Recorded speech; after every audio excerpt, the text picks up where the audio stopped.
আপনার NID card দিয়ে কয়টি সিম রেজিস্ট্রেশন করা আছে এবং ফুল নাম্বার সহ কিভাবে চেক করবেন তা আজ আমি আপনাদের বিস্তারিত দেখিয়ে দিচ্ছি। চলুন শুরু করা যাক। আচ্ছা, শুরুতে আপনি প্লে স্টোরে আসবেন, মাইজিপি অ্যাপস লিখে সার্চ করে ইনস্টল করে নেবেন।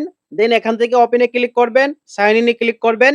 যে নাম্বার দিয়ে আপনি চেক করবেন ওই নাম্বারটি দিয়ে কন্টিনিউতে ক্লিক করবেন। দেন আপনার নাম্বারে একটা ওটিপি যাবে, সেই ওটিপি এখানে বসাবেন, তারপরে কন্টিনিউতে ক্লিক করবেন।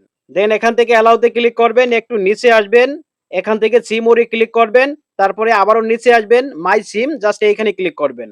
আচ্ছা, এখন আপনি এখানে এনআইডি কার্ডের লাস্টের 4 সংখ্যা দিয়ে দেবেন। 4 সংখ্যা দিয়ে কন্টিনিউতে ক্লিক করবেন। তো এখানে কিন্তু সম্পূর্ণ নাম্বারটি কিন্তু এখানে দেখাচ্ছে। এখানে গ্রামীণ সিম 3টি, অন্য আদার্স অপারেটরের সিম 7টি, টোটাল এখানে 10টি সিম রয়েছে এই এনআইডি কার্ডের আন্ডারে।